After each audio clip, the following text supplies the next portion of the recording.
Así que, bueno, vamos a hablar hoy de distintos temas, ¿no? Que son el llamado de Jesús a sus discípulos. Y tendríamos que hablar de los 12, pero vamos a hablar solamente de 4.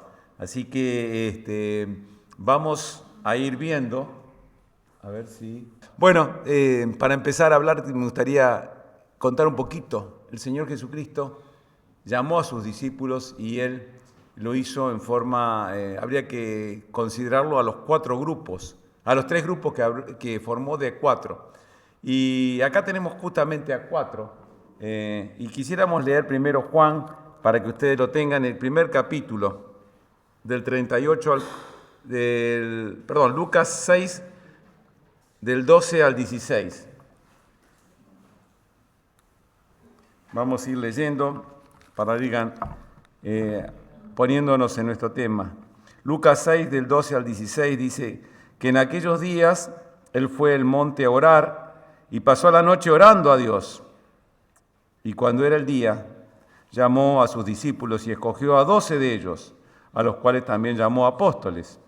A Simón, a quien también llamó Pedro, a Andrés, su hermano, Jacobo y Juan, Felipe y Bartolomé, Mateo y Tomás, Jacobo, hijo de Alfeo, Simón, llamado Celote, Judas, hermano de Jacobo, y Judas Iscariote, que llegó a ser el traidor.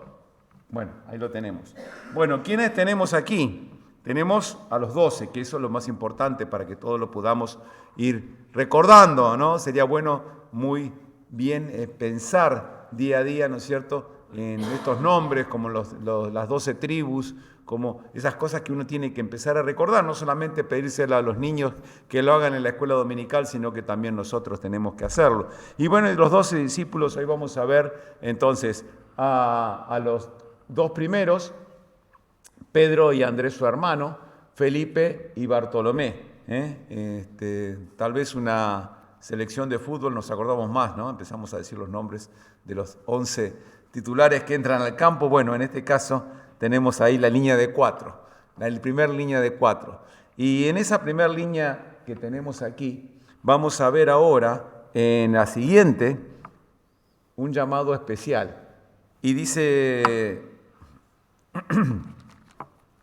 Y volviéndose Jesús y viendo que le seguían, les dijo: ¿qué buscáis?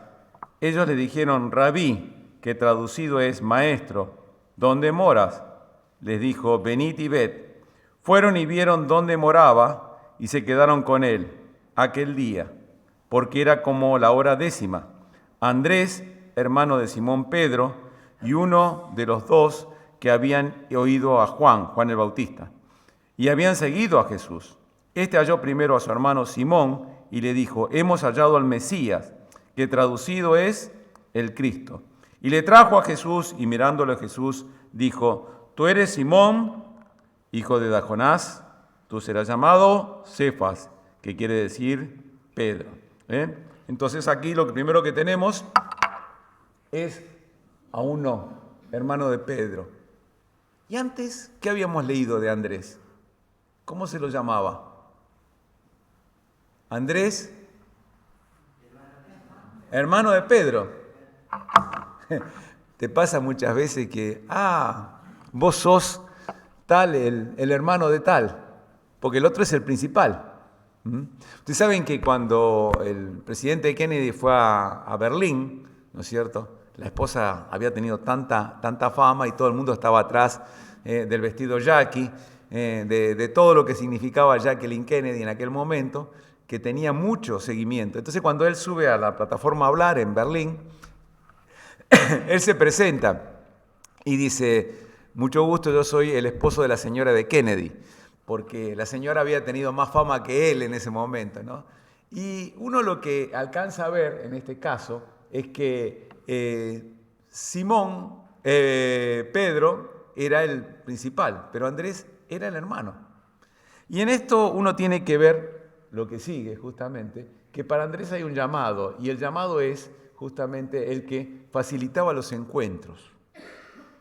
Qué lindo cuando hay personas que facilitan los encuentros. Una persona que siempre tú la encuentras y dices, bueno, muy bien, vamos acá y espera que te presento, espera que te presento, espera que te presento. Y ahí, sí, allá está aquella persona. Y tiene la capacidad de relacionar caracteres. Muchas veces va a andar bien para que lo acompañe este. Y entonces, esa era la característica que tenía Andrés. Y Andrés lo hacía siempre pensando en que es el hermano de Pedro. Y eso no lo aminoró ni lo tiró abajo, porque muchas veces, como decimos, a veces nos sentimos menoscabados, nos sentimos un poco menos que alguien. Andrés, el hermano de Pedro, tenía una empresa. ¿Con quién?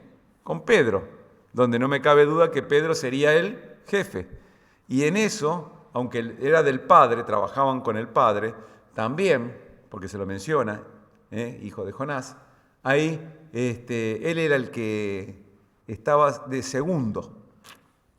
Y eso de ser segundo en nuestra vida, ¿cómo anda? Había una serie en Argentina de personas creyentes que teniendo una posición destacada se les llamaba Yo el Segundo, porque el primero es Cristo. Y eso es lo que tenemos que pensar. Muchas veces cuando uno toma algún ministerio y pareciera que estuviera centrado en la persona, no tenemos que olvidarnos que nosotros predicamos a Cristo y a este crucificado, que nosotros no somos el centro. En muchas cuestiones es común ver que se resalte la persona. Yo sé que ustedes, digo por los españoles y como muchos, nos ven a los argentinos un poco agrandaditos. Es así. Pero en muchas cuestiones tenemos que combatir aquellas cuestiones que son las que nos marcan como personas o la cultura nos impone. Entonces tenemos que a veces que combatir esas cosas y no dejarnos crecer más allá de lo que estamos y saber ocupar nuestro lugar, porque qué hermoso cuando uno ve en una iglesia que no hay un principal, sino que todos son iguales. Y qué lindo es cuando le preguntan, ¿cómo lo tratamos, hermano? Hermano, dígame hermano, es el título más lindo que tenemos entre nosotros. No hay título mayor que el poder decirnos hermanos, porque Cristo nos compró. Así que en primer lugar tenemos el decirnos hermanos, el hermano de Pedro. Y era correcto, era una persona que se distinguía por ser correcto, Andrés. Y él, tal es así que en esa corrección siempre tenía la capacidad de relacionarse. Y si tenemos una virtud, una facilidad, un don, utilicémoslo en esa corrección para poder acercarnos. Él lo pudo traer a Pedro, lo pudo traer a los griegos, lo pudo traer al niño, ¿no es cierto?, que traía los peces. Él pudo hacer muchas cosas porque sabía cómo había actuado. Y al actuar, actuó como Jesús le había enseñado. Él era discípulo ¿de quién? De Juan el Bautista. Y entonces había tenido una manera de andar. Y lo primero que hace es ver al Señor Jesucristo, que se va y dice, ¿dónde vives? ¿O dónde moras? Queremos estar contigo. Y él aprendió ¿de quién? Del Señor Jesucristo. ¿A qué? A ver lo que dice Hechos 1:1, lo que de Jesús hacía y decía. Muchas veces hay gente que habla más de lo que hace, ¿no? Pero el Señor Jesús enseñaba ¿desde dónde? Desde el modelo que tenía de su conducta. Y esa conducta es la que aprendió Andrés a tratar. Entonces, ahí tenemos un llamado por lo que vio estando con Jesús.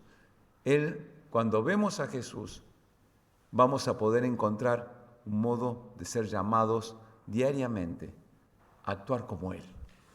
Vivamos al lado de Jesús, actuemos y sigamos a Jesús, que vamos a ser llamados a hacer lo que hacía Jesús. Pero después tenemos a Pedro y el segundo, y ahí lo tenemos a Simón. Ahí nos salió alegre, contento, ¿no? en esa figura. ¿Y cómo lo llamamos a Simón? Ahí lo tenemos, el de carácter a domar. Ya sabemos cómo era Pedro. Pedro tenía esas características siempre impetuosas y lo distinguían dentro del grupo. Era el líder, naturalmente era el líder. Por eso una característica del líder era curioso, impetuoso, bocón. Muchas veces decía más de lo que correspondía en su momento, pero su curiosidad le llamaba a preguntar por aquellas cosas difíciles, como era perdonar, como era entender, ¿no es cierto?, las cuestiones difíciles, como era también, ¿no es cierto?, el premiar, a cómo se iba a premiar. Entonces, esas preguntas difíciles que nos hacemos. Hablaba con los hermanos muchas veces de pasajes difíciles o entender cuestiones que para nuestra mente chiquitita no nos entran, pero para Dios son claras, que Él tiene lo que es la justicia, lo que es el juicio, lo que es la misericordia, lo que es la gracia.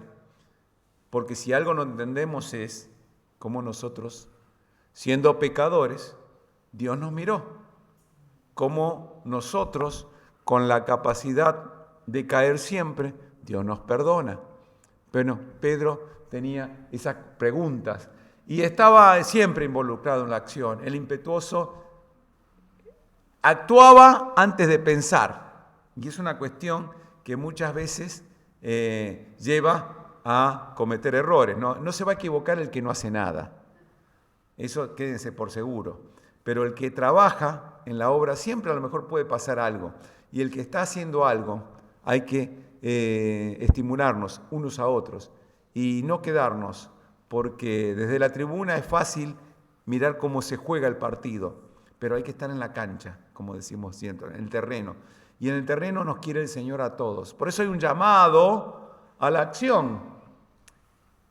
Yo recuerdo, lo comentaba en otro momento, en un seminario que también acá se conoce en España, Palabra de Vida. En Argentina la primera promoción, hace más de 50 años, la conocía muchos de sus integrantes.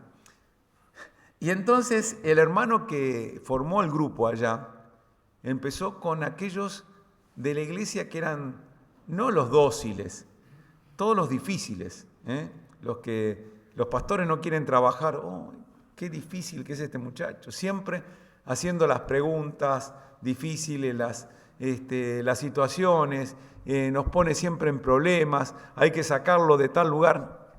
Y eso, él dijo, bueno, denme estos. Y él decía siempre que él no quería caballos dóciles, sino potros a domar. Y potros a domar significaba ir a tratar con esos muchachos.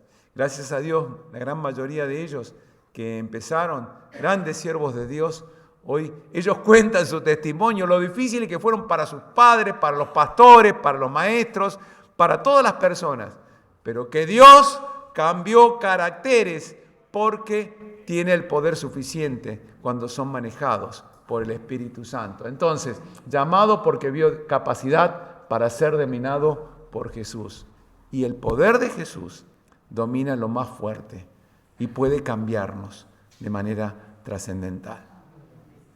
Tenemos un hermano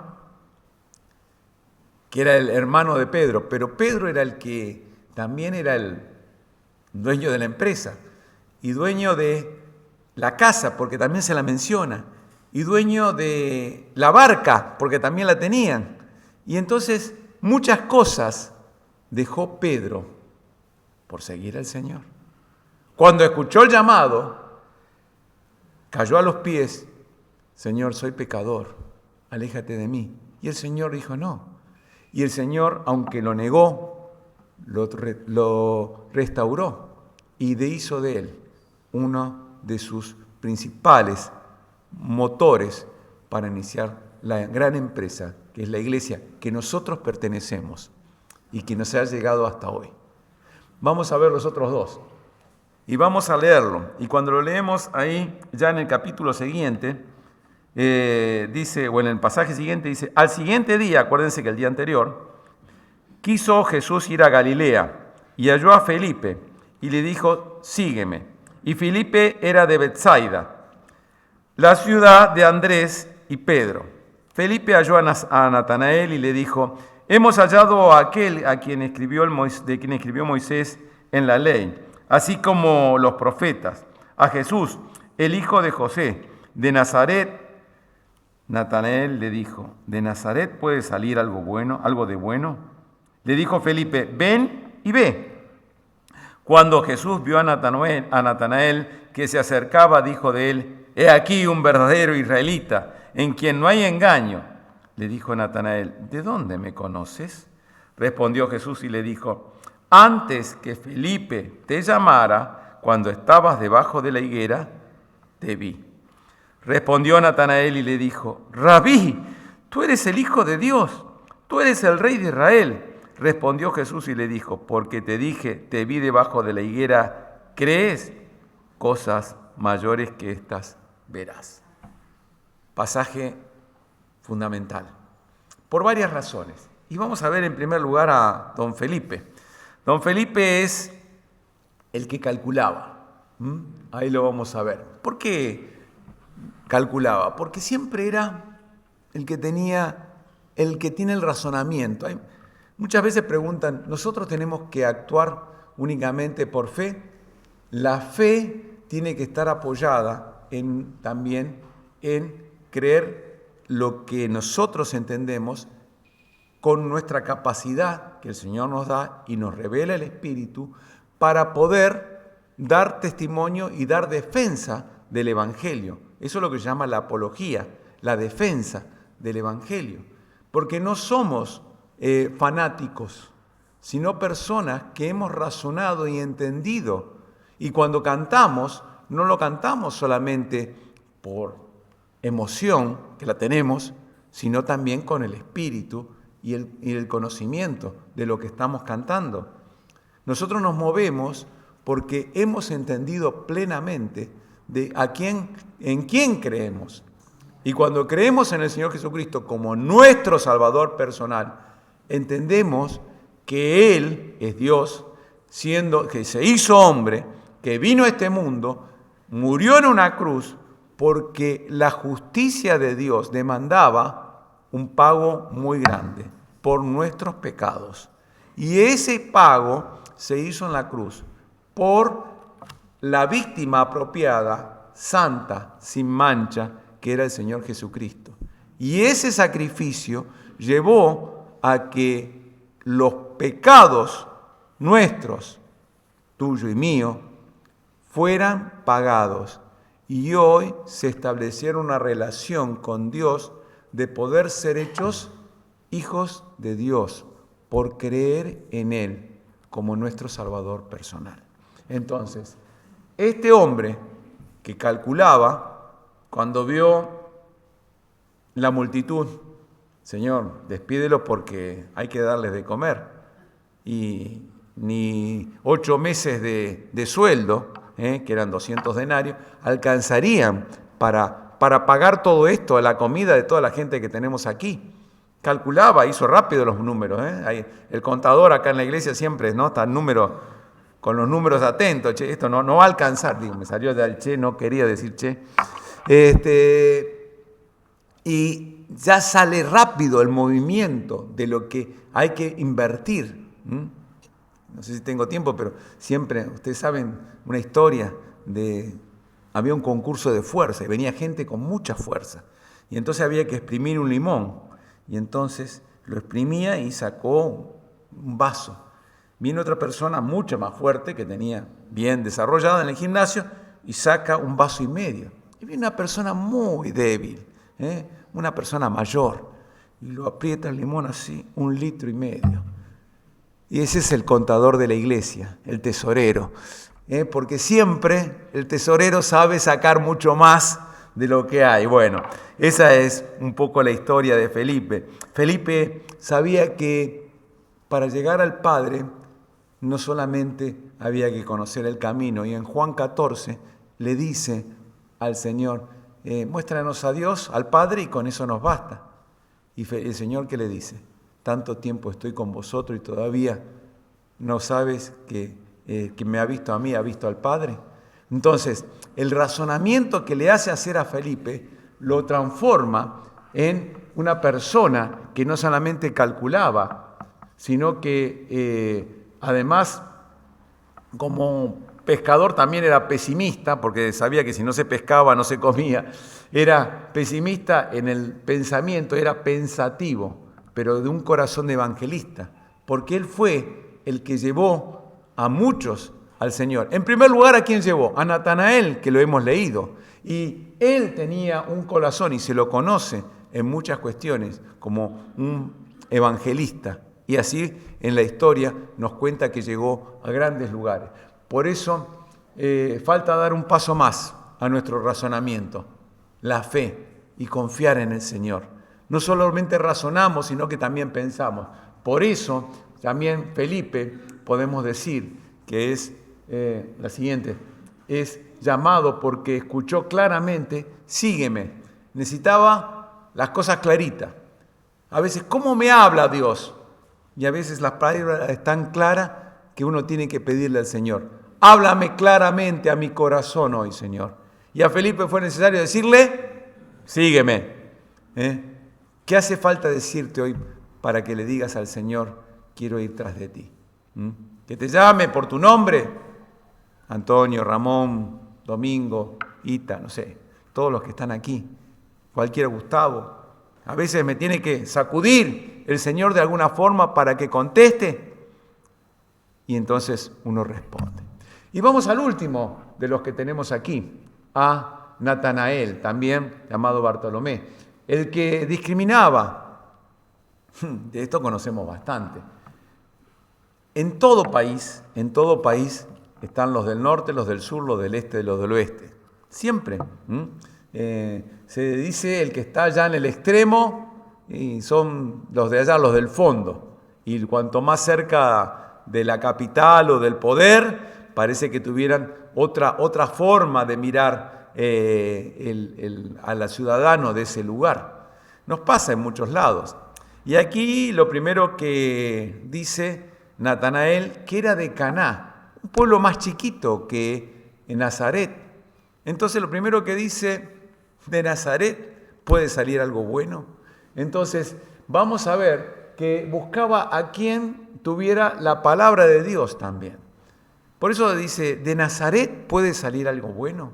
De Nazaret, y fíjense que Nicodemo, aquel hombre de Sanedrín, que también en Juan 7:17 dice, de Galilea puede salir algo bueno.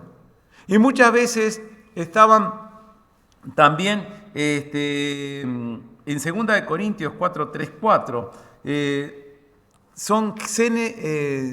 llamaban seres sin entendimiento, y también los de Creta, también glotones y demás. Muchas veces se los clasifica a los lugares, a las personas. O sea, hay discriminaciones. Nosotros también discriminamos muchas veces. Muchas veces nos acercamos a aquella persona y a otra no la miramos. Y tenemos que tener esa consideración. Atención con la discriminación.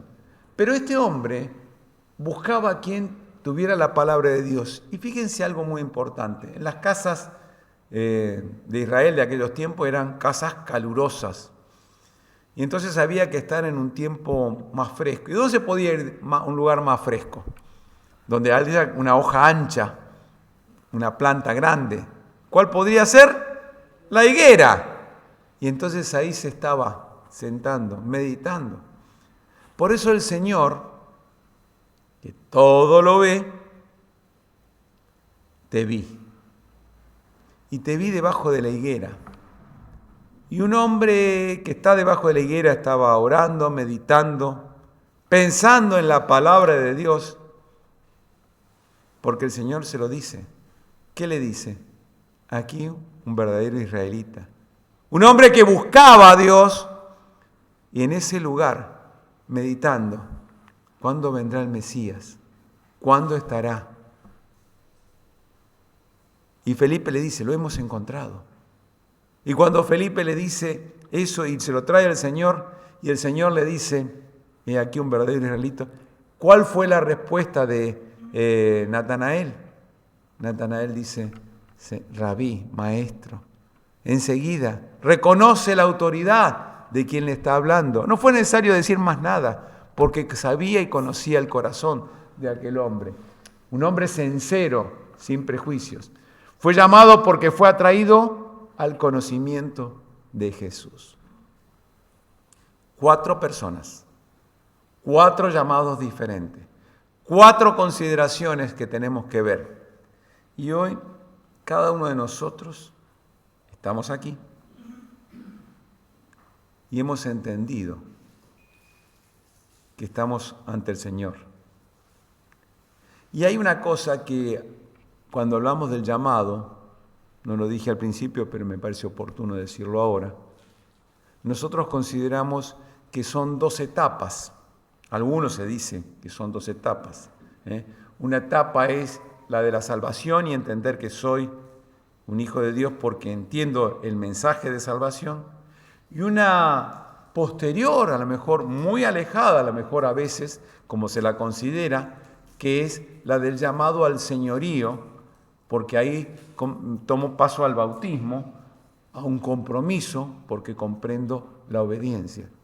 En la Biblia, los que se convirtieron enseguida fueron bautizados. Y muchos de los que se convirtieron, empezando por Pablo, ¿qué quieres que haga, Señor? La palabra Señor significaba entender inmediatamente el señorío de Cristo para nuestras vidas. Y el señorío de Cristo es, Él es mi Dios. Y cuando es mi Dios, Él llama y yo obedezco. Y esa es la relación que se establece con el Padre. Una relación en la cual encontramos estos 4 consideraciones. Porque vamos a ver que hoy hay un llamado y el primer caso, si no soy el principal, sigo a Jesús y soy su prioridad. En el segundo caso, sigo a Jesús y si hay un carácter difícil, sigo a Jesús que me puede cambiar con su poder. ¿Cuántas cosas le digo? No, yo soy difícil, yo tengo mis debilidades, yo tengo mis caídas. Confiemos en que el Señor cambia el carácter. Sigo a Jesús porque si hay una razón más que fe, sigo a Jesús y aprendo a confiar en su lógica. La lógica del Señor yo no la entiendo, pero es su voluntad. Buena, agradable y perfecta. Y entonces cuando yo entiendo eso, entiendo que no tengo más razones, aunque lo entiendo y lo comprendo, confío, que es poner fe, no solamente en el momento de la salvación, sino cada día en Él, para que Él me lleve a donde Él quiere. Y si me llama y los prejuicios me limitan, sigo a Jesús y descanso en su palabra. No miro otra cosa más que lo que Él me dice y empiezo a entender también que el Señor no discrimina, nos llama a todos y nos llama a todos a que creamos en Él. Una última palabra dice, todos estos llamados son ejemplos para nuestras vidas, de cómo podemos de nosotros también ser llamados en función de una de nuestras características, personal y preponderante, para que la voz del Espíritu la identifique y nos ayude a cambiar mi resistencia a su voluntad. Este mensaje lo preparé hace un tiempo en Argentina y pensaba, porque me había dicho domingo, le vamos a pedir, ya venía con el power preparado. Pensé en ustedes, hermanos, porque los conozco, pero también el Espíritu nos va revelando. Y pensaba, ¿qué querrá decir el Señor hoy al llamarnos? ¿Cómo nos va a llamar el Señor hoy? ¿No será el momento de dejar escuchar su voz para nuevos desafíos? Bajamos nuestras cabezas y oramos y decimos, Señor, te he conocido como mi Salvador. Tal vez he sido renuente al llamado del señorío en mi vida, a obedecerte completamente, a entregarme completamente a ti, a lo que tú quieres hacer en mi vida, a que por mis características de cada una, como la que hemos visto en estos hombres que te siguieron y dieron su vida por el Evangelio en el cual creyeron, Señor, nosotros tomemos ejemplo en esta mañana y te podamos seguir. Ayúdanos, Señor, a que tu Espíritu nos dirija a una vida de devoción y servicio, a perdonar lo que a nosotros nos parecía imperdonable porque tú nos perdonaste todo. Ayúdanos, Señor, a cambiar y ser verdaderamente tus discípulos, porque te lo pedimos en el nombre de Cristo Jesús. Amén.